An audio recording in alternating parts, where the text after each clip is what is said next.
Good morning, everyone. Welcome to the Upper Car Recreation Area here in New Mexico. We had a great night of sleep. No light pollution, so it was beautiful watching the stars last night.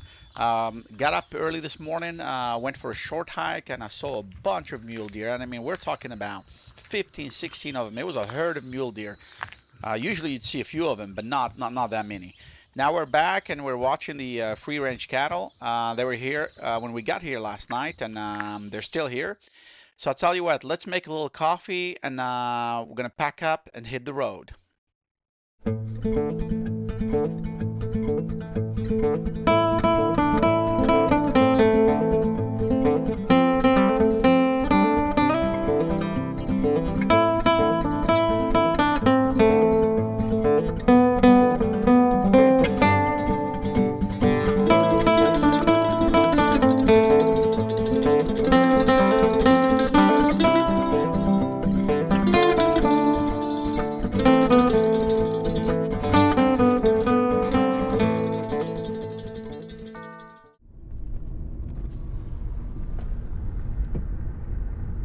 Oh wow, guys, look, we got mama elk and a baby elk. Oh look, we got a daddy elk back there. Look at him, man. Wow, look, see how big she is. Wow, as big as a car probably for the adult female there. I think that's a male that just went up there.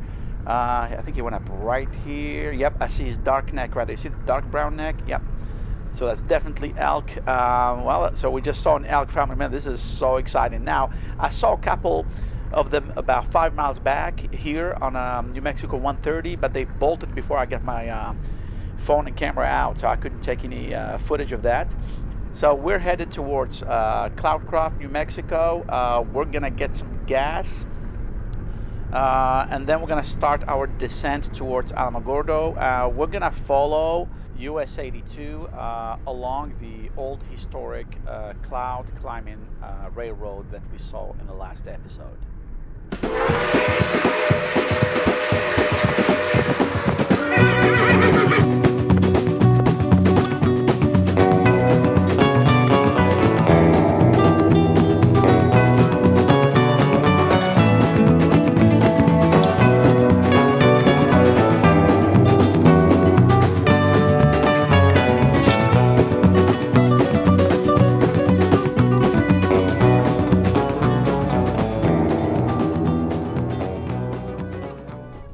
All right, guys, we made it to the historic town of Tularosa.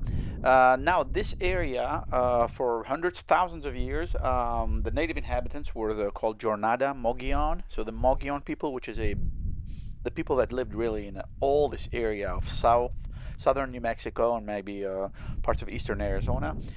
So that's who lived here for 1,000 years. And 1863 is when the Spaniards started coming here.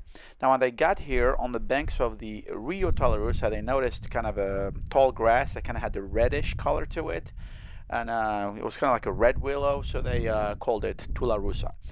The name kind of stuck, so that's the name of the town. Now, this town is really famous for a lot of art. So you have a lot of murals and very beautiful ones. So you have the Welcome to Tularosa mural, really neat one. You have a bunch of them on the Granada Street, which I really recommend you go to because that's the historic part of town. You have the one by the public library, a really neat one, and then you have one that's called New Mural 2022, which is the one you're looking at here. That was one of my favorite ones. So, and I think they did an outstanding job showing the Sacramento Mountains in the background, a lot of the desert plants that you see, and then of course the big Tularosa on the mural. That's really, really neat. This town is also known for a lot of adobe structures, so it's got a lot of historic buildings, and it's known also for its acequias, which is like an irrigation system that was used. I think it was brought by the Moors to New Mexico, and then it was brought to these areas because I think that's the origin of that word, if I'm pronouncing it correctly. And then it's also known for the Trinity atomic bomb because it was done about 50 miles away, and the people in Tularosa were downwind from that nuclear test. So, and that caused a lot of health problems, I think. It was in the 50s, if I remember correctly. So the people in Tularosa called themselves downwinders because they were downwind from where the atomic bomb test was done. Also, this area is known for a very, very neat petroglyph site, and it's called Three Rivers petroglyph site, and that's where we're headed next. So let's get back on the road.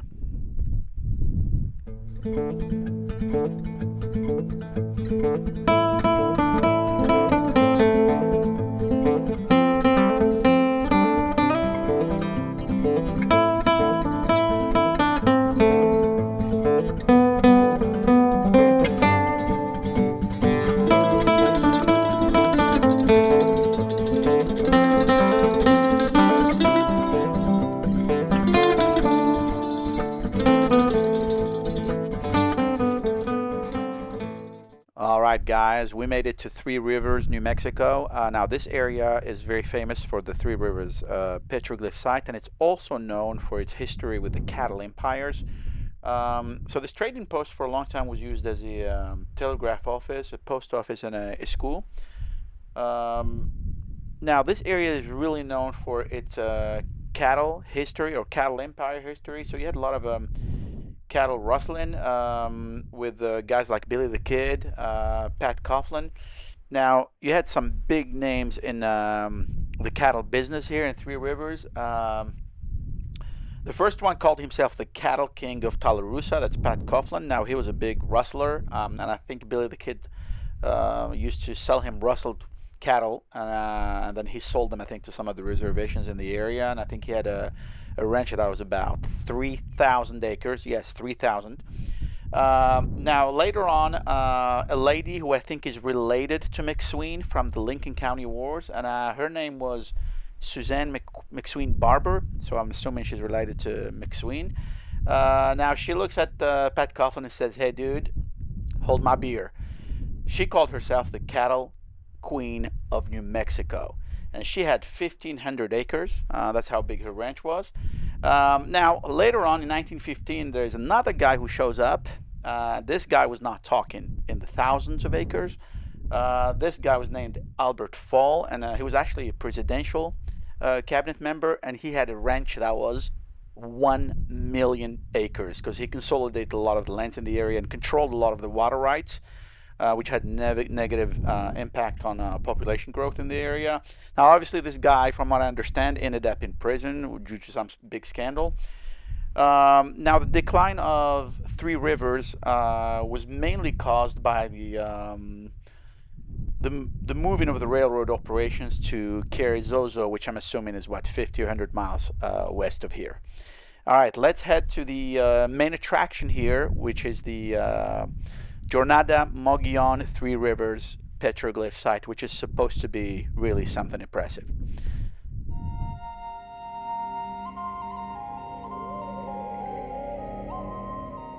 All right, guys, we finally made it to the Three Rivers petroglyph site. This is a highly recommended stop if you're here in the Tularosa Basin.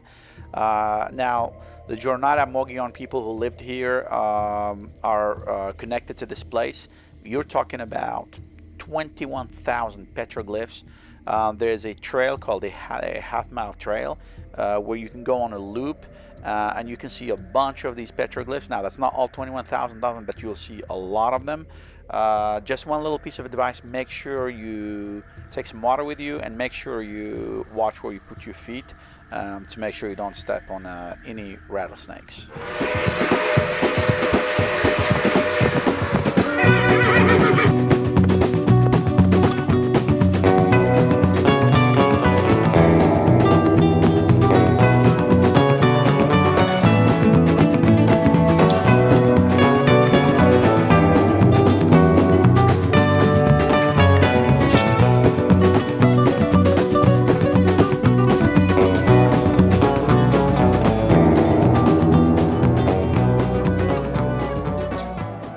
All right, guys, we made it to Alamogordo, New Mexico. We're on the foothills of the Sacramento Mountains. So this is the county seat of Otero County. Now, quick facts about Alamogordo. Now, the word Alamogordo means fat cottonwood. So when the first Spaniards came through here, they saw cottonwoods, and which means there's water there. And they were, I guess, they had a really thick trunk, so they called them fat cottonwoods, which is especially as Alamogordo. Now, in 1898, the Eddy brothers show up, and they actually are the founders of the town, and it was founded as a railroad hub in the area. Now, remember in the previous episode we talked about the cloud climbing railroad that went up to Cloudcroft, New Mexico. Now, one of the interesting things about Alamogordo is its architecture. So you have Pueblo Revival, which we see here in some of the buildings. Then you have kind of a northeastern style, but it's more of a railroad style that was brought here because it's a railroad hub. And then you have another style of some buildings that called modernism, kind of like where the Golden Cube is. Now, I'm not a big fan of the modernism type of constructions, but I do love the Pueblo Revival and the railroad type of constructions. Now, another thing that this area is famous for is that it's really close to the Trinity site. Now, the Trinity nuclear test was conducted about 60 miles northeast of here in the Tularosa Basin, and it was in 1945, not 1950 as I said earlier, but it's in 1945, and it was the first nuclear test ever conducted.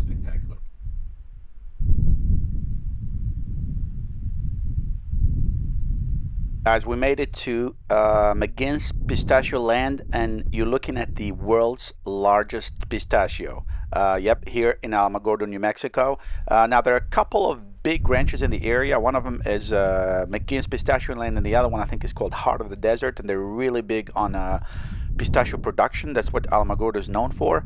And now, this area also produces a lot of pecans, a lot of grapes that are used for winemaking. And Otero County in general is known for the production of chili peppers, alfalfa, and also a lot of fruits and nuts due to its unique soil and sun exposure. Now, obviously, guys, the biggest attraction in the Alamogordo area is obviously White Sands National Park, and you can kind of guess what our next destination will be. All right, let's hit the road.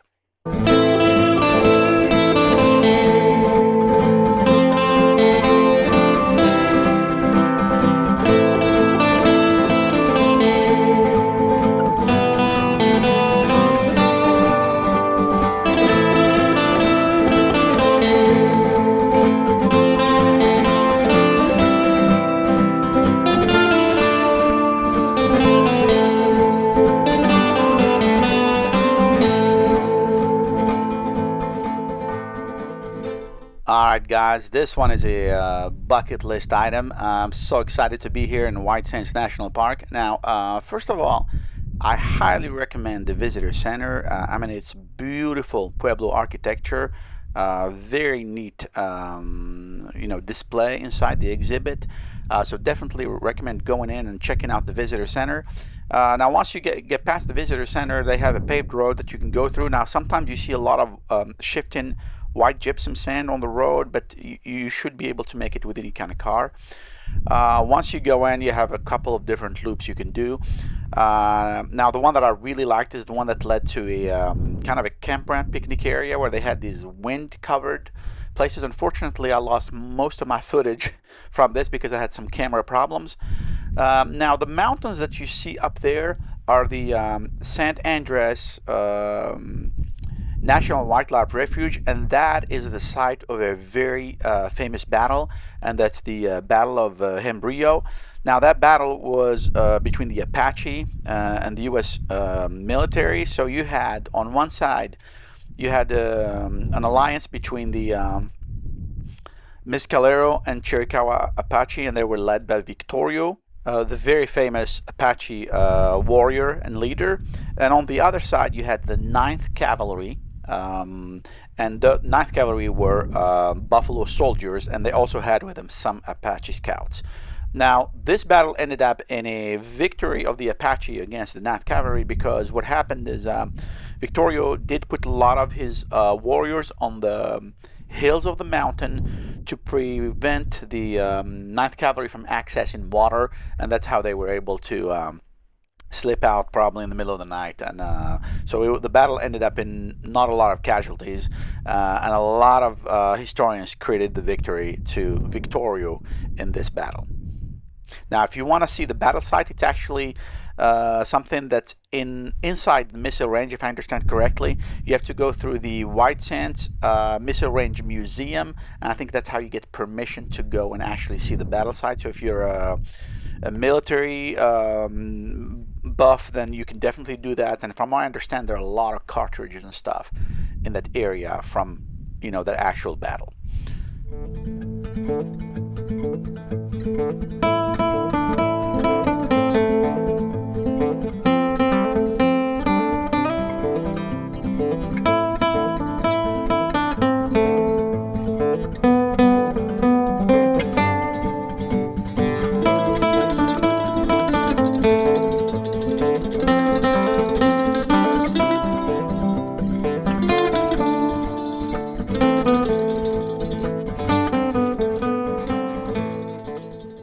Alright guys, we're about 45 miles west of White Sands National Park, and we made it to Organ Mountains Desert Peaks National Monument. This is another bucket list item for me.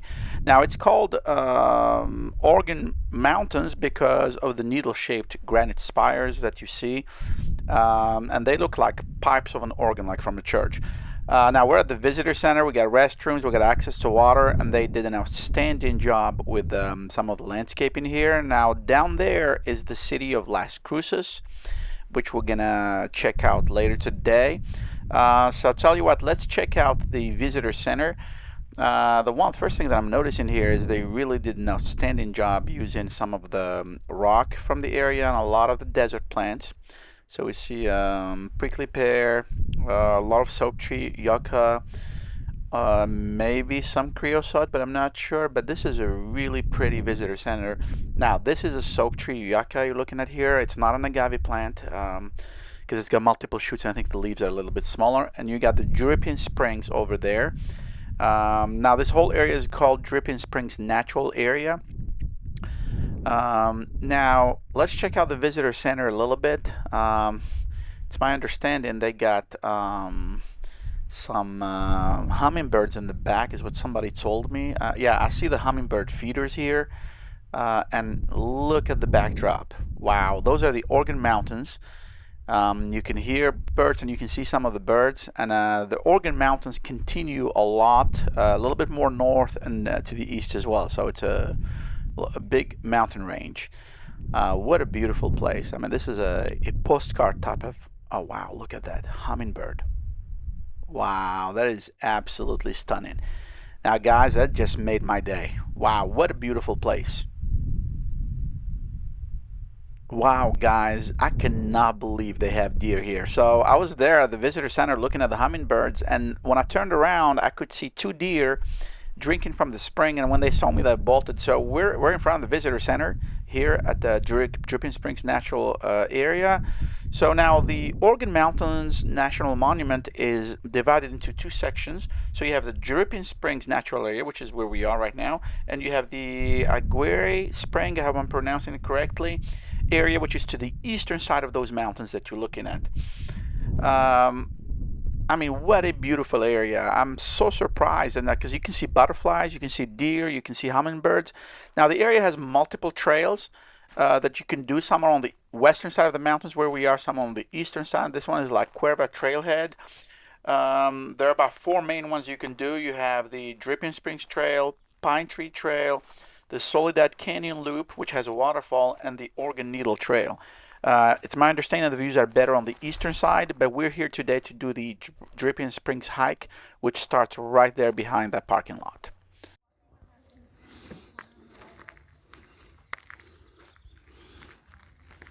Alright guys, now the Dripping Springs Trail is about a 3-mile hike round trip, and it leads you to this old abandoned resort that was built in the late 1800s, and sometimes when there's rain you have some mini waterfalls. So it's a beautiful hike, and you go inside the canyon, you get a lot of shade. Now guys, this whole area of Organ mountains, desert peaks, national monuments. Now, if you're looking for hiking, you're looking for photography, I would say this is one of the top places, not just in New Mexico, but I would say in the entire Southwest. I mean, what a beautiful place. I would say maybe this is a higher or a bigger highlight than White Sands National Park. Now, if you're looking for camping, there are some boondocking spots here on the western side of the mountains. But if you're looking for an established campground, it will be on the eastern side of the mountains in the Aguirre Spring district of the National Monument. Now, as far as we're concerned, though, we're gonna go check out the city of Las Cruces, or the city of the crosses. All right, let's hit the road.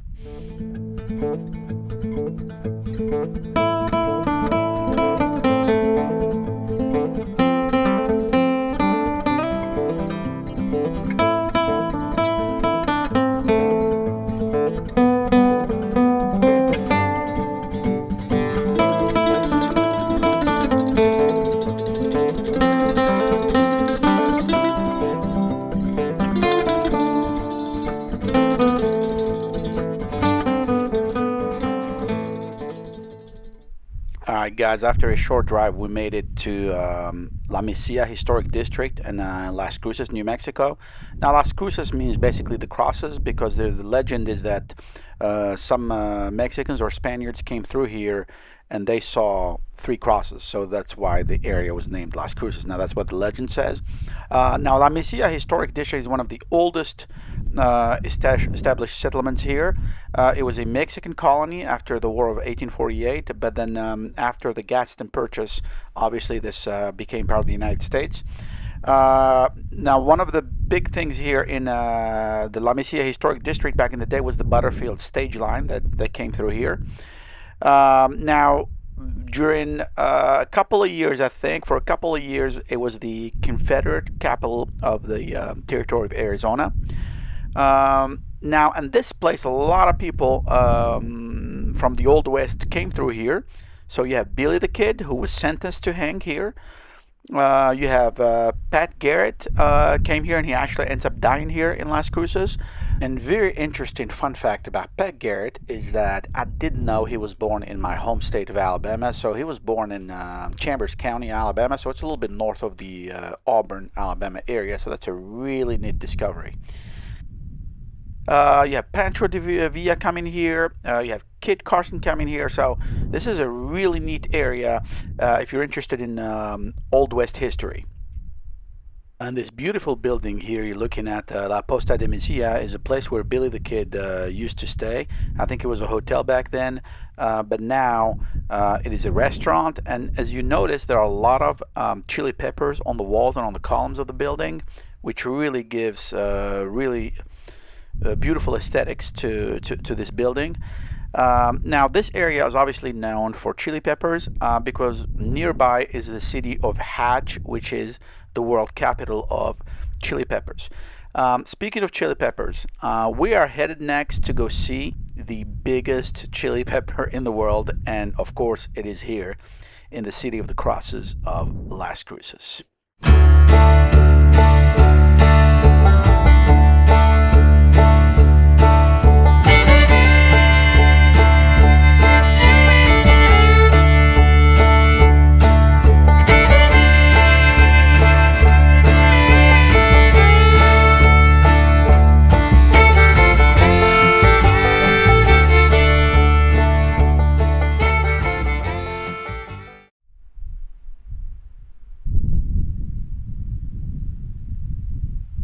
All right, guys, after a long drive, we made it to Emery Pass. We are in the Gila National Forest, so we're surrounded by it. Now, the temperature up here is a good 20-25 degrees cooler than down in the desert floor, so it feels really good. It's like a 75 here. Now, north of us right here is the Gila Wilderness, which we'll talk about in a minute. Now, in front of us here is the Kingston Mine, which was a very prosperous mining town down the canyon, which unfortunately kind of fell into disarray after the crash of silver prices in 1893. So if you're into mining towns, this is definitely a place you want to check out. Now, this area was ravaged by a wildfire that was the Silver Wildfire of 2013, but it looks like the forest has recovered well. Now, in that direction you're looking at here is the Gila Wilderness. Now, the Gila Wilderness is the first wilderness area in the world, and it was created by Aldo Leopold, who's a very famous guy in the area. He's like one of the forefathers and pioneers of the protection of wild areas. Aldo Leopold is such a big name in conservation that there's another wilderness area that's to the east of the Gila Wilderness, and that's named the Aldo Leopold Wilderness. So you have two wilderness areas right next to each other within the Gila National Forest. It's an area that I highly, highly recommend if you're into camping or hiking or checking out old mining towns.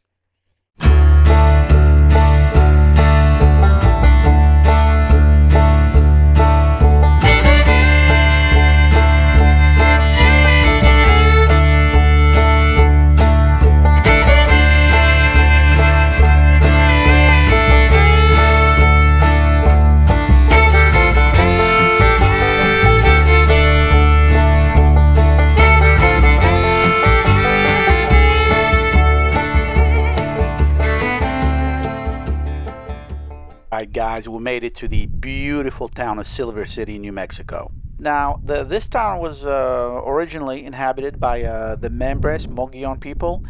Now, the Spanish came here in the 1500s, and obviously after the Gadsden Purchase, it became part of the United States.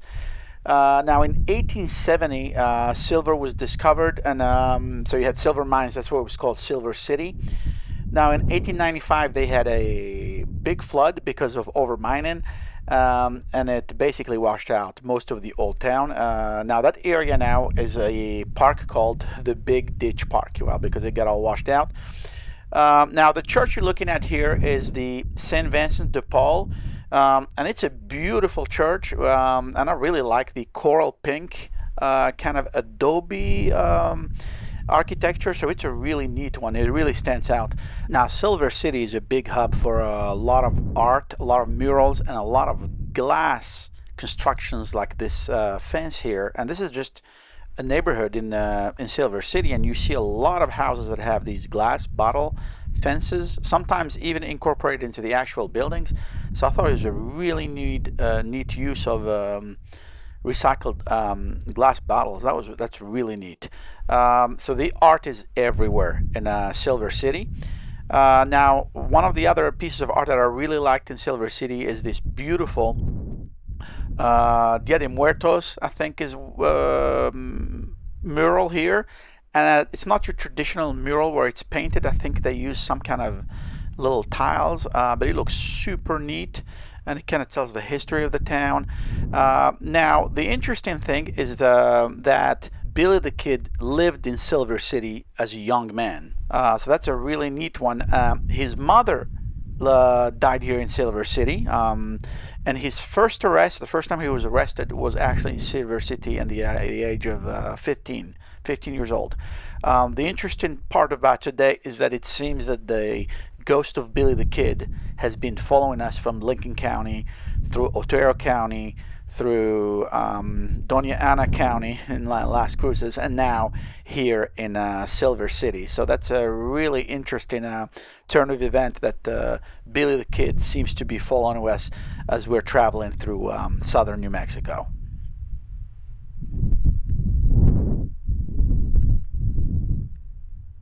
All right, guys, we still have a couple of hours of daylight, so we decided to do a quick hike, and we took the Spring Hill Trailhead. Now, this trail leads to Boston Hill, which is kind of a hill that's overlooking the city of Silver City, so you get a beautiful view, especially with the sun going down. You have beautiful vegetation. You also have a lot of mule deer. So this is a short hike, maybe a couple of miles, that I highly recommend if you happen to be in Silver City. All right, let's go find a campsite.